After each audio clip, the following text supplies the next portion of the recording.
Hello guys. आप सभी का स्वागत करता हूं मैं मेरे YouTube चैनल दीपसर के IT ऑनलाइन पर। आज के इस वीडियो में हम डिस्कस करेंगे अपने अगले टास्क के बारे में, अपने अगले प्रैक्टिकल के बारे में। पिछली वीडियो में हमने सीखा था कि कैसे हम चेंज केस फीचर का यूज़ करते हैं और कैसे हम टेक्स्ट इफेक्ट्स और टाइपोग्राफी को यूज़ करते हैं। आज की इस वीडियो में मैं आपको बताने वाला हूँ कुछ टास्क, जैसे how to use drop cap features and how to use predefined text styles. पहले हम इन दो टॉपिक को कवर करते हैं, ठीक है। चलिए वर्ड पर चलते हैं। सबसे पहले आपने वर्ड जो है पहला वाला बड़ा करने के लिए ड्रॉप कैप फीचर को यूज़ करना है। तो मैं यहाँ पर कुछ टेक्स्ट को जनरेट करूँगा। आप सबसे पहले एक कुछ टॉपिक लिख लीजिए यहाँ पर। जैसे फॉर एग्जांपल मेरे को यहाँ पर क्या करना है, एक हेडिंग क्रिएट करना है, अबाउट द स्टोरी, और स्टोरी के अंदर मैं कुछ टेक्स्ट जनरेट कर रहा हूँ, लमसम 10 पैराग्राफ्स 5 लाइन्स के, ठीक है। ये मेरे पास कंप्लीट स्टोरी आ चुकी है। अब control A then control J, justify आप यहाँ कर लेंगे, टेक्स्ट को दोनों साइड से इक्वल हो जाएगा। अब करना क्या है, यहाँ जो कोई भी स्टोरी लिखी हुई है उसका फर्स्ट लेटर आप नोटिस करेंगे जो कि है वी। मैं चाहता हूँ ये वी कैपिटल हो जाए, बड़े साइज में आ जाए, जैसे न्यूज़ पेपर के अंदर किसी स्टोरी का फर्स्ट लेटर कैपिटल बना होता है, ठीक है।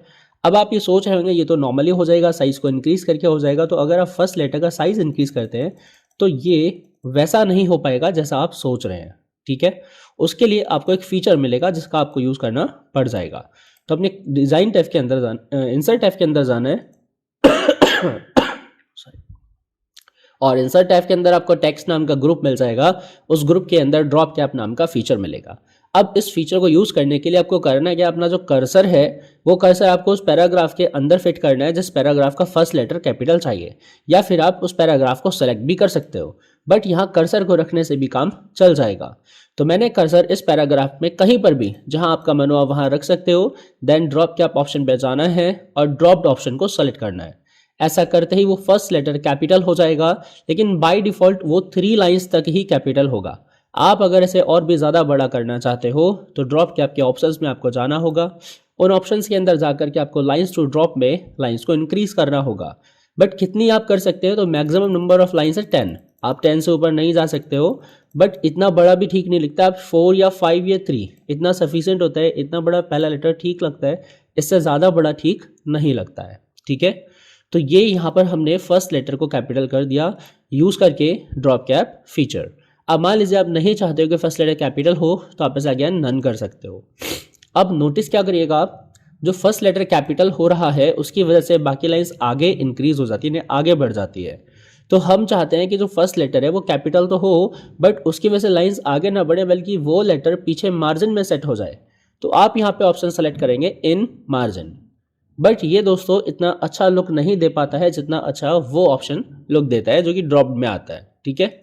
बट आपके ऊपर चॉइस है कि आप कौन सा ऑप्शन यूज़ करना चाहते हो। आप चाहो तो मार्जिन में भी रख सकते हो और चाहो तो आप ड्रॉप भी कर सकते हो। It is up to you. अब आप ये ऑप्शन तो समझ ही गए कि कैसे हम फर्स्ट लेटर को कैपिटल करते हैं। तो यहाँ पर हमने क्या समझा, how to use drop cap features. अब हम बात कर रहे हैं कि हम कैसे प्री डिफाइंड टेक्स्ट स्टाइल्स को यूज़ करते हैं। तो प्री डिफाइंड टेक्स्ट स्टाइल्स का यूज़ किया जाता है फॉर्मेटिंग करने के लिए, वो भी बहुत ही कम क्लिक्स में। आप होम टैब के अंदर जाएंगे तो आपको यहाँ पर एक पूरा ग्रुप मिलेगा स्टाइल्स नाम से, और ये सारे के सारे प्री डिफाइंड स्टाइल्स हैं जिसमें इस समय सेलेक्टेड है नॉर्मल। तो आप इनमें जितने भी स्टाइल दे रखे हैं इन सभी का अपने डॉक्यूमेंट के अंदर यूज़ कर सकते हो। इसके लिए मैं यहाँ पर कुछ और कंटेंट तैयार करूँगा। हेडिंग की जगह पर मैं यहाँ पर एक टाइटल क्रिएट करूँगा। जैसा सोचो ये कोई चैप्टर है,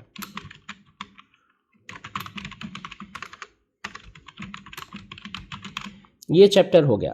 तो चैप्टर दोस्तों टाइटल होता है। तो मैंने इसको सेलेक्ट करने के बाद यहाँ पर स्टाइल्स में से जाकर के इसको टाइटल जो है स्टाइल दे दिया।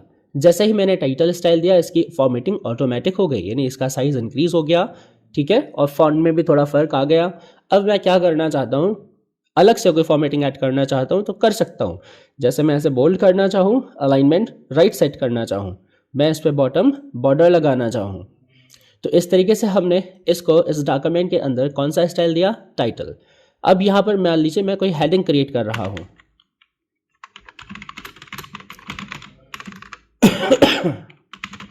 अबाउट द स्टोरी, और यह डॉक्यूमेंट के अंदर आने वाली सबसे पहली और मेन हेडिंग है।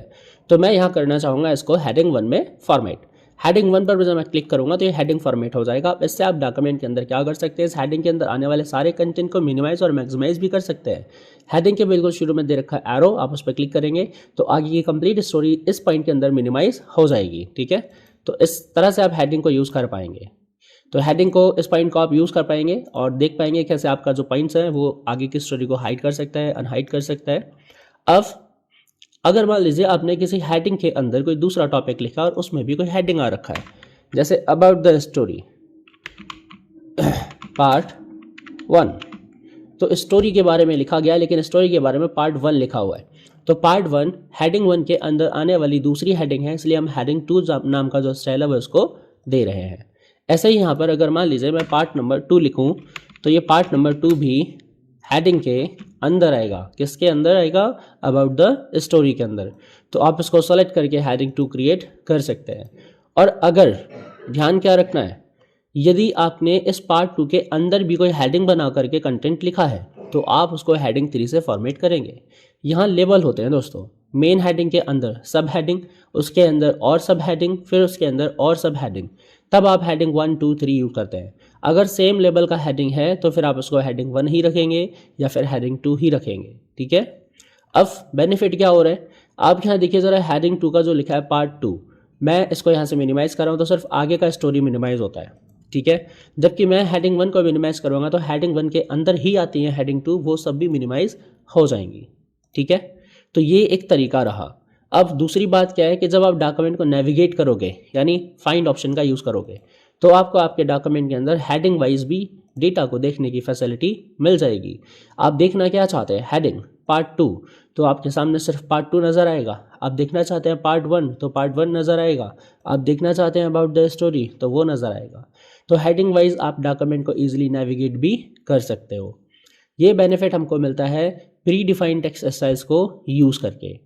अब मान लीजिए दोस्तों यहाँ पर डॉक्यूमेंट के अंदर कोई कोटेशन लिखा हुआ है, ठीक है, ये तो आप उसको कोटेशन में कन्वर्ट करने के लिए प्री डिफाइंड स्टाइल यूज़ कर सकते हो। आपको जाना है यहाँ पे कोटेशन मार्क वाला स्टाइल यूज़ कर लेना है। ये देखिए डॉक्यूमेंट के अंदर कितना ईजिली कोटेशन के फॉर्मेट में वो चीज़ तैयार हो चुकी है। तो आई होप आप समझ रहे होंगे कि कैसे प्री डिफाइंड स्टाइल्स को डॉक्यूमेंट के अंदर हम यूज़ करते हैं रेडीमेड फॉर्मेटिंग करने के लिए। ठीक है, अब हम नेक्स्ट टॉपिक की बात करते हैं, how to add signature lines and date and time. Document के अंदर अगर हमें कभी सिग्नेचर लाइन को ऐड करना पड़ जाए या डेट एंड टाइम को इंसर्ट करना पड़ जाए तो हम कैसे करेंगे। मान लीजिए यहाँ लास्ट में स्टोरी के बाद थैंक यू लिखा हुआ है और यहाँ पर ऑथर का सिग्नेचर है, या फिर आप कोई ऐसा लेटर पैड बनाए हुए हैं, कोई ऑफिशियल डॉक्यूमेंट बनाए हुए हैं जहाँ पर किसी अथॉरिटी का जो है सिग्नेचर होना कंपलसरी है, तो आप उस अथॉरिटी पर्सन के लिए सिग्नेचर लाइन क्रिएट कर सकते हो। आपको इंसर्ट नाम की टैब में जाने के बाद टेक्स्ट नाम के ग्रुप में सिग्नेचर लाइन ऑप्शन मिल जाएगा। इस पर आप क्लिक करेंगे, ऊपर आपको लिखना है सजेस्टेड साइनर में बंदे का नाम जिसके साइन होना है। मान लीजिए उसका नाम है संजय खुराना और उसका जो पद है वो क्या है, तो वो है बंदा MD एंड CEO। ओके करते ही आपके डॉक्यूमेंट के अंदर सिग्नेचर लाइन क्रिएट होकर के इंसर्ट हो जाएगी, Sanjay Khurana MD and CEO। तो इस प्लेस पर उस बंदे को साइन करने होंगे। ठीक है, अब आप अगर डॉक्यूमेंट के अंदर कहीं पर भी डेट एंड टाइम को भी इंसर्ट करना चाहो तो आप यहाँ से इंसर्ट कर सकते हो। यह सिग्नेचर लाइन के ठीक नीचे ऑप्शन मिलता है। तो आपने जिस फॉर्मेट में डेट एंड टाइम चाहिए आप वो फॉर्मेट यहाँ से सेलेक्ट करेंगे और सेलेक्ट करने के बाद ओके बटन पर क्लिक कर देंगे। बट अगर आप यह चाहते हैं कि यह डेट डॉक्यूमेंट में सिस्टम डेट के हिसाब से अपडेट होती रहे तो आपने अपडेट ऑटोमेटिकली पे टिक लगा देना है। यह ऑटोमेटिक सिस्टम से अपडेट हो जाएगी, यानी अगर यह फाइल आप आज सेव करके कल ओपन करेंगे तो कल सिस्टम में 31 होगा तो ये डेट ऑटोमेटिक अपडेट कर देगा। ठीक है, ये रहा हमारा सिग्नेचर लाइन और डेट एंड टाइम को इंसर्ट करना। आई होप आपको ये तीनों ऑप्शन समझ में आ गए होंगे। अगले कुछ टास्क को लेकर हम अगले वीडियो में आएंगे। इस वीडियो में सिर्फ इतना ही।